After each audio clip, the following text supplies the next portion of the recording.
O que faz um homem que diz lutar pela democracia, como Lula, ser fã e amigo dos piores ditadores do mundo das últimas décadas? Você já ouviu falar em Gaddafi? Esse é o nome de um dos ditadores mais sanguinários das últimas décadas. Ele simplesmente arruinou milhares de vidas do seu próprio povo, na Líbia.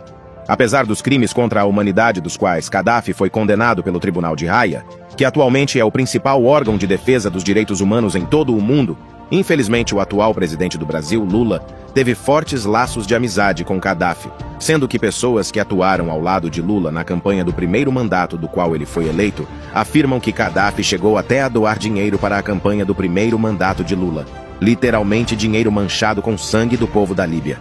Durante o primeiro e segundo mandato de Lula, ele se encontrou com o temido ditador da Líbia, Muammar Gaddafi, 4 vezes. Num desses encontros, em julho de 2009, Lula chamou Gaddafi de amigo e irmão.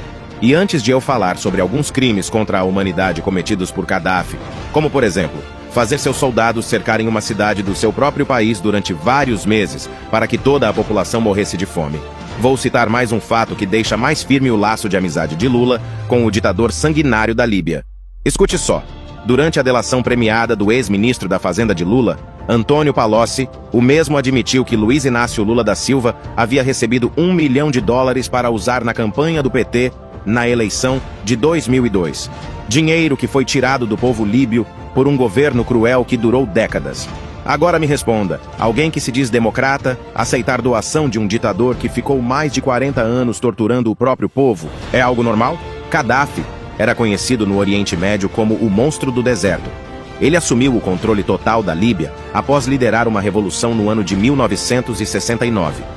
Em 1977, declarou oficialmente que a Líbia era uma nação socialista e proibiu o povo da Líbia de ter 2 imóveis. Quem tinha 2 casas teve que ceder uma para o governo. Talvez esse seja um dos motivos para a amizade de Lula com o ditador líbio. Por décadas, as arrecadações do governo líbio iam diretamente para o cofre de Gaddafi, sendo que ele se tornou um dos líderes governistas mais ricos do mundo. A crueldade e corrupção do monstro do deserto não param por aí. Durante décadas, ele manteve campos de concentração onde manteve qualquer pessoa que fizesse oposição ao governo, principalmente professores e jornalistas. Relatos de prisioneiros dizem que os soldados de Gaddafi recebiam estimulantes para aumentar o libido e assediar as prisioneiras.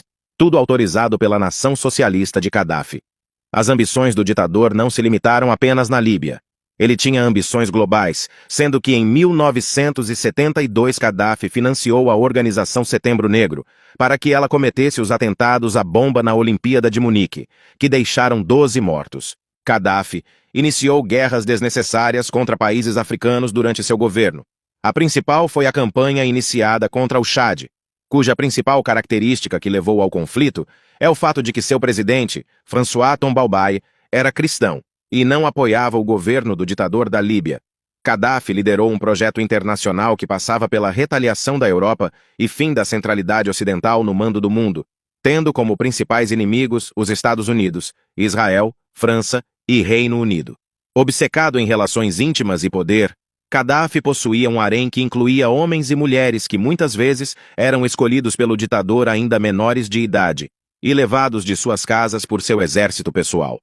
Com pouco contato com a família, esses servos eram abordados como parte do círculo interno do militar, obrigados a obedecerem às suas ordens em troca de benefícios.